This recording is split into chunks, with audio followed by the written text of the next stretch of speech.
as faithfully and as really, to the extent of my poor power, as any man whose honors or whose offices most strictly oblige him.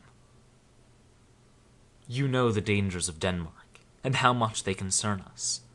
What in respect of our alliance and the country, what in the importance of the Sound, what an advantage to our enemies the gain thereof would be. What loss, what prejudice to us by this disunion, we breaking in upon France, France enraged by us, and the Netherlands at amazement between both? Neither could we intend to aid that luckless king, Christian IV of Denmark, whose loss is our disaster. Can those, the king's ministers, that express their trouble at the hearing of these things, and have so often told us in the place of their knowledge in the conjectures and disjunctures of affairs, can they say they advised in this?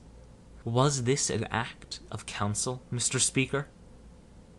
I have more charity than to think it, and unless they make confession of it themselves, I cannot believe it. For the next, the insufficiency and unfaithfulness of our generals, that great sorter abroad. What shall I say?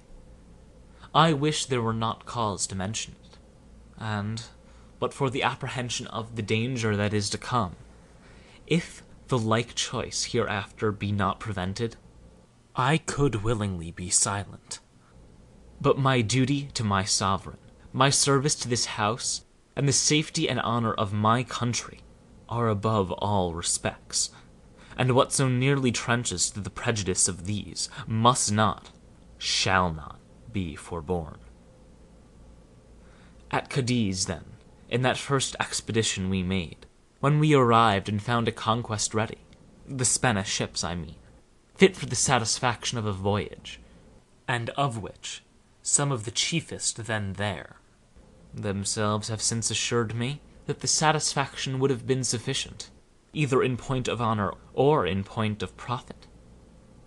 Why was it neglected? Why was it not achieved, it being granted on all hands how feasible it was? Afterward, when with the destruction of some of our men and the exposure of others, who, though their fortune since has not been such, by chance came off safe, when, I say, with the loss of our serviceable men, that unserviceable fort was gained, and the whole army landed, why was there nothing done? Why was there nothing attempted? If nothing was intended, wherefore did they land? If there was a service, wherefore were they shipped again? Mr. Speaker, it satisfies me too much in this case when I think of their dry and hungry march into that drunken quarter, for so the soldiers termed it, which was the period of their journey, that divers of our men being left as a sacrifice to the enemy, that labor was at an end. For the next undertaking, at Ray, I will not trouble you much. Only this, in short.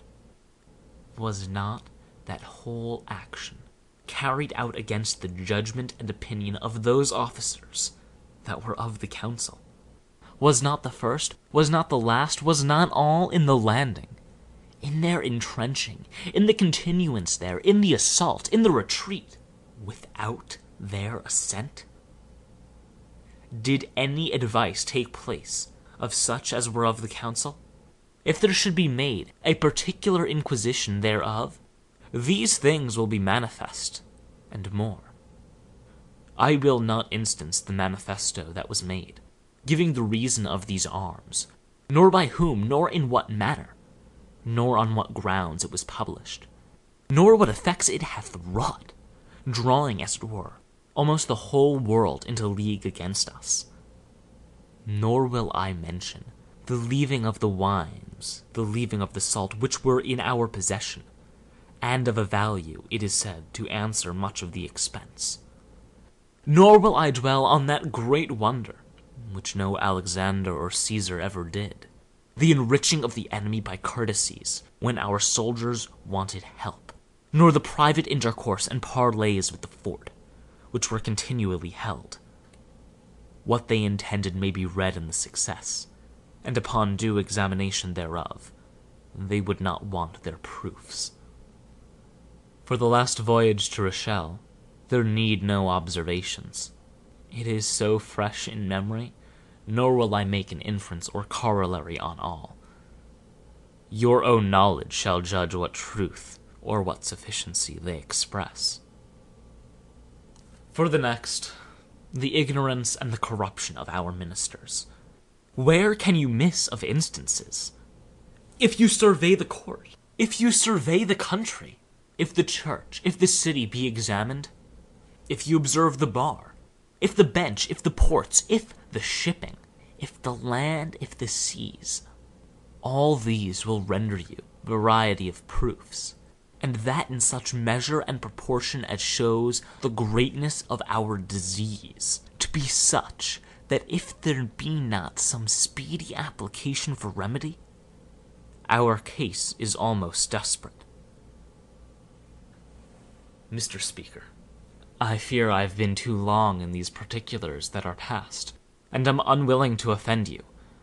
Therefore in the rest I shall be shorter, and as to that which concerns the impoverishing of the king, no other arguments will I use than such as all men grant.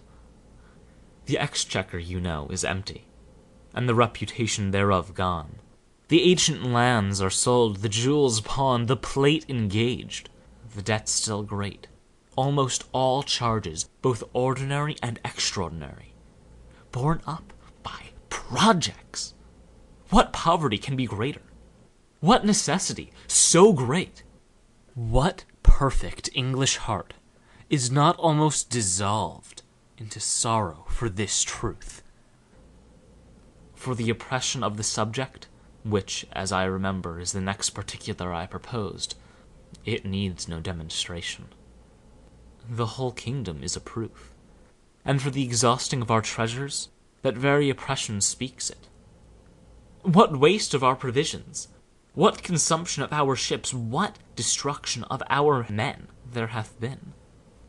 Witness that expedition to Algiers, witness that with Mansfeld, witness that to Cadiz, witness the next, witness that to Ray, witness the last. I pray God we may never have more such witnesses. Witness likewise the Palatinate, witness Denmark, witness the Turks, witness the Dunkirkers, witness all.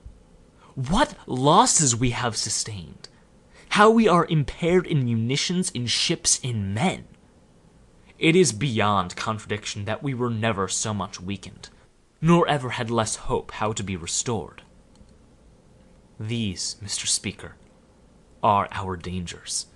These are they who do threaten us, and these are, like the Trojan horse, brought in cunningly to surprise us. In these do lurk the strongest of our enemies, ready to issue on us.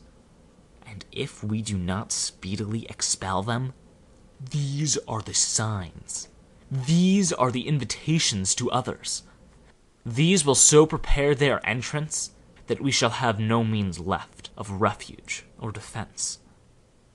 For if we have these enemies at home, how can we strive with those that are abroad? If we be free from those, no other can impeach us.